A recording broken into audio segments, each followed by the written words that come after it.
Assalamualaikum warahmatullahi wabarakatuh. Apa kabar para ikhwan akhwat sekalian? Semoga ada dalam keadaan sehat walafiat. Amin. Kali ini admin akan menceritakan kisah dari Karomah Pangersa Aba Anom yang luar biasa. Yaitu Karomah Pangersa Aba Anom yang bertemu dengan Nabi Khidir alaihi salam. Pada tahun 1983, Pangersa Aba Anom berangkat ibadah haji bersama dengan Dr. Andes Ustadz Yusuf Hamzah. Di satu waktu, ada kejadian aneh ketika dalam melaksanakan ibadah haji, yang tidak bisa diartikan dengan akal logika kita, sebagai manusia biasa. Terkadang apa yang terjadi kepada kekasih Allah, banyak yang tidak mempercayainya, dan hanya mengartikan dengan logikanya saja. Kisah ini diperuntukkan bagi mereka yang mempercayai, bahwa tidak ada yang tidak mungkin bagi Allah Subhanahu wa Ta'ala. Kisah ini dikisahkan oleh almarhum Bapak Kurnia. Ketika itu setelah Pangersa Aba Anom melaksanakan tawaf dan sya'i, Pangersa Aba Anom mendatangi pelataran Masjidil Haram. Di sana Pangersa Aba Anom sedang berbicara dengan seseorang yang tinggi berjubah putih, dan pria itu wajahnya sangat tampan bercahaya.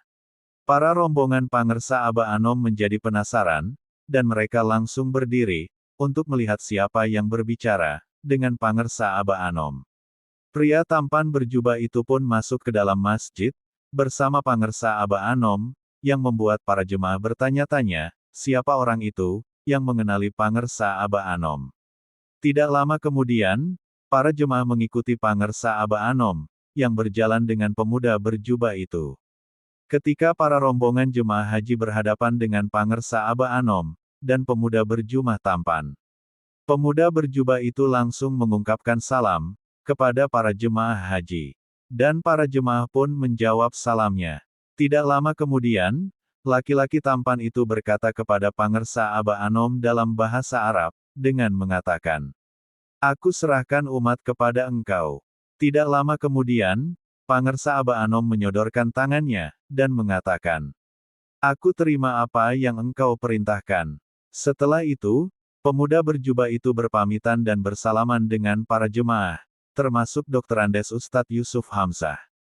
Kemudian para jemaah bersalaman dengan Pangersa Aba Anom, dan Yusuf Hamzah pun bertanya kepada Pangersa Aba Anom, dengan mengatakan, "Abah siapa orang tadi?" Pangersa Abah menjawab, "Khidir alaihi salam." Seketika itu juga Ustadz Yusuf Hamzah dan para jemaah terkejut, mendengar apa yang diucapkan Pangersa Aba Anom.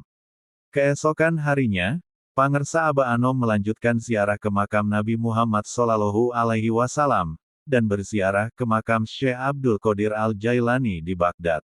Ketika Pangersa Aba Anom berziarah ke makam Syekh Abdul Qadir Al-Jailani, terdapat kejadian aneh. Ketika Pangersa Aba Anom, bersama para rombongan dan keluarga berzikir, di makam Syekh Abdul Qadir Al-Jailani. Putra dari Pangersa Aba Anom yaitu Kang Aji, beliau melihat bintang berjatuhan, masuk ke dalam tubuh Pangersa Aba Anom. Sehingga tubuh Pangersa Aba Anom menjadi bercahaya begitu terang. Itulah karomah Pangersa Aba Anom. Dikisahkan oleh Muhammad Deden Ridwan, waktu itu Pondok Pesantren Suryalaya kedatangan keluarga pejabat tinggi, yang ingin menitipkan anaknya. Yang ternyata anak pejabat itu, merupakan seorang pemakai, dan pengedar narkoba kelas kakap. Ketika dalam perjalanan menuju Suryalaya, tepatnya di daerah Bogor, anak itu sakau di dalam mobil, dan mengamuk tiada henti. Keluarganya, termasuk kakaknya panik bukan main, karena mobil yang ditumpanginya hampir oleng. Kakaknya yang menahan adiknya ini berdoa, supaya ketika sampai di pesantren Suryalaya, adiknya bisa tenang dan tidak mengamuk lagi. Sesampainya di pondok pesantren Suryalaya, pada malam hari pukul 1:30 malam, ternyata doa kakaknya ini tidak sesuai harapan. Adiknya mengamuk di pondok pesantren Suryalaya, sampai memecahkan kaca mobil. Keluarga dan kakaknya ini kebingungan, mau lapor kepada Pangersa Aba Anom, tidak ada yang berani, karena takut mengganggu istirahatnya Pangersa Aba Anom. Tidak lama kemudian, Pangersa Aba Anom datang ke hadapan adiknya, yang sedang mengamuk. Entah dari siapa Pangersa Aba Anom, bisa mengetahui kedatangan mereka. Ketika Pangersa Aba Anom berhadapan dengan pemuda yang sedang mengamuk itu, Pangersa Aba Anom langsung menepuk pundaknya. Yang ternyata pemuda itu langsung terdiam, kemudian pemuda itu langsung berwudu, dan melaksanakan sholat. Muhammad Deden Ridwan ikut mengantar Pangersa Aba Anom, membawa pemuda itu ke Inabah. Yang anehnya, pemuda itu berzikir seperti orang yang sudah mendapatkan talqin zikir dari Pangersa Aba Anom. Sedangkan Pangersa Aba Anom belum memberikan ijazah talqin zikir kepada pemuda itu.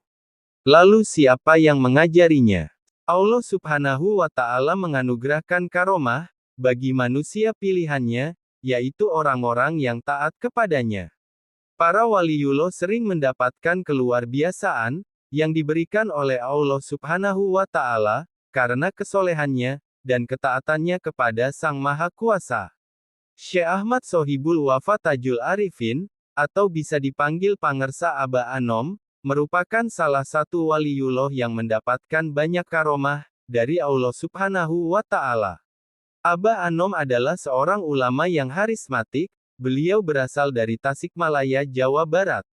Lahir pada tanggal 1 Januari tahun 1915 di Suryalaya, Tasikmalaya, yang dididik dari kecil oleh ayahnya yang bernama Abah Sepuh. Beliau merupakan seorang ulama ternama dan berpengaruh dalam penyebaran agama Islam.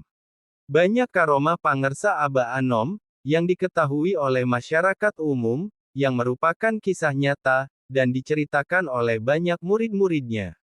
Salah satunya, kisah seorang kiai yang bernama Kiai Hasan. Beliau menceritakan istrinya yang sedang hamil.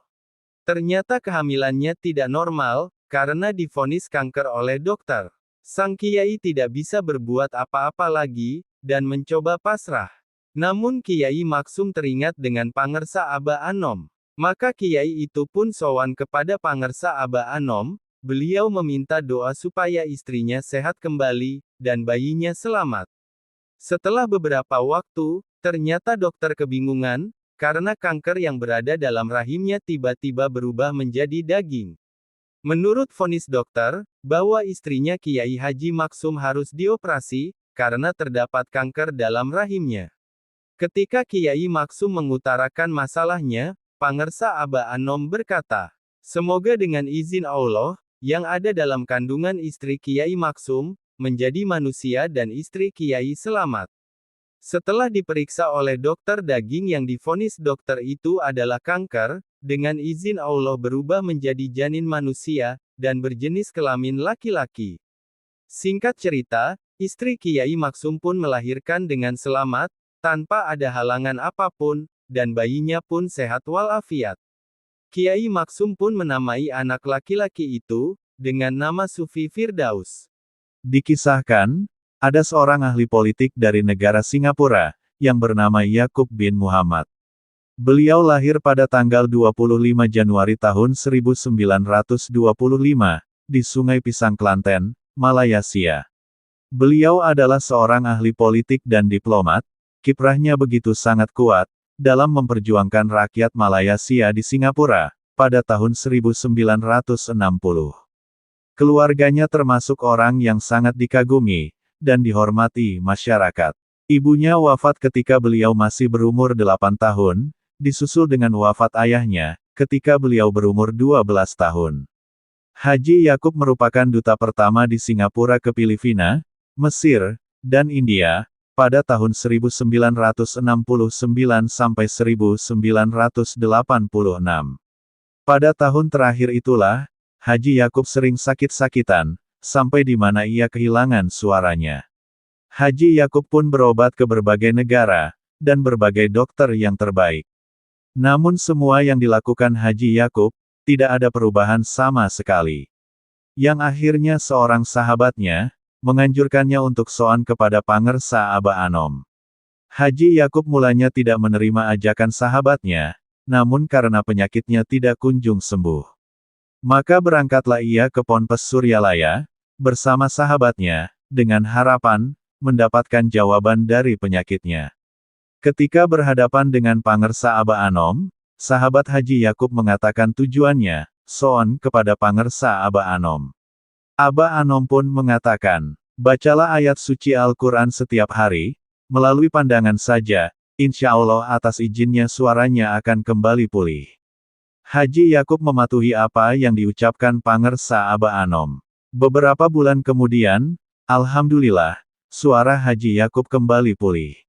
Pada bulan Agustus tahun 1989, Haji Yakub wafat di Kuala Lumpur, Malaysia, pada usia 64 tahun. Sekian, wassalamualaikum warahmatullahi wabarakatuh.